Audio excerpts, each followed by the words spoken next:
Ons gesels oor rus, en ek wil sê rus in die Here. Hoe lyk dit wanneer ek en jy rus in die Here, sy rus ervaar, meer as dit wat ek en jy ooit in die wêreld sal kan aantref. En ek wil vandag vir jou lees daarso uit Psalm 4 vers 8 uit. 8 en 9, hy sê, U het vir my meer vreugde verskaf, as die met graan en wyn in oorvloed. Ek sal in vrede gaan lê en slaap, want U alleen, o Here, laat my veilig woon. Ek wil jou net vra vandag, is die Here nog jou sekuriteit?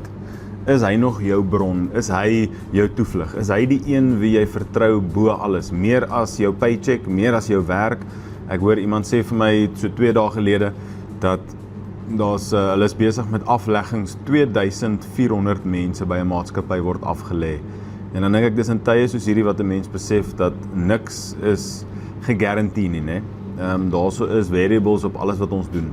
So, ek wil jou vra, is hy nog jou bron? Is hy jou toevlug? Is hy die een op wie jy staat maak? Is hy jou sekuriteit? Of is dit mense? Is dit jou baas? Is dit jou werk? Is dit jou eie vermoë, jou eie breinkrag en so meer? Want ek wil vir jou sê, hy is ons bron. En hy kom herinner ons hier so, hy sê, daarom kan ek veilig slaap, want ek weet die Here het my. Daarom kan ek sê, maar ek is gerus. Ek lewe in die vreugde en die vrede van die Here. Jesus sê vir die disippels, ek laat vir julle vrede na. En ek wil vir jou sê, gaan in sy rus in. Slaap vanaand rustig met die wete dat hy het jou in sy hand. Wanneer ek en jy op hom reken en herinner dat hy ons nog nooit laat val het nie. Hy het ons nog nooit in die steek gelaat nie. Hy sê hy slymer en hy slaap nie. Hy sê sy beloftes oor ons is ja en amen. En hy sê hy sal ons nooit begewe en nooit verlaat nie. Wanneer ons hom vat op sy woord en ons weet dat dit is ja vir my en vir jou ook, dan lyk ons lewe anders. Dan lyk ons rus, ons vreugde en ons vrede anders. Dan slaap ek en jy gerus elke aand en weet dat maak nie saak wat op aarde met ons gebeur nie. Die koning van die heelal het ons. Hy hou ons vas, hy noem ons syne. En dit kan niemand van ons af verwyder nie. Dit kan niemand by ons steel nie. Ons kan dit nie verloor nie, ons kan dit nie kwyt wees nie.